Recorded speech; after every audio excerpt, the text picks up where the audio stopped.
Assalomu alaykum, hurmatli shaxmat muxlislari. Mana bugun almashtirish qoidasi haqida to'xtalib o'tamiz. Bilasizki, yo'lbars shaxmat o'yinida qashqirlar bo'rilarga almashtiriladi. Demak, shaxmat taxtasida bo'rilar soni ancha ko'p bo'lishi mumkin. Agar yo'lbarslar almashib ketgan bo'lsa, yo'lbarsni shaxmat taxtasi qanday qaytarish mumkin degan savol paydo bo'ladi. Albatta, bu almashtirish qoidasi hisobiga, ya'ni ikkita bo'ri hisobiga yo'lbarsni shaxmat taxtasiga qaytarish mumkin. Uning uchun bo'rilar gorizontal va vertikal holatlarda bir-birini himoyalagan holatda turishi shart. Birinchi bo'ri ikkinchi bo'ri tomon harakatlanadi va u turgan katak o'rniga joylashtiradi. Kompyuter avtomatik ravishda bo'rini yo'lbarsga almashtiradi.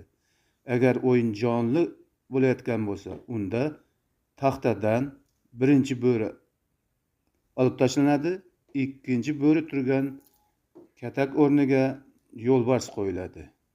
Bu juda oson.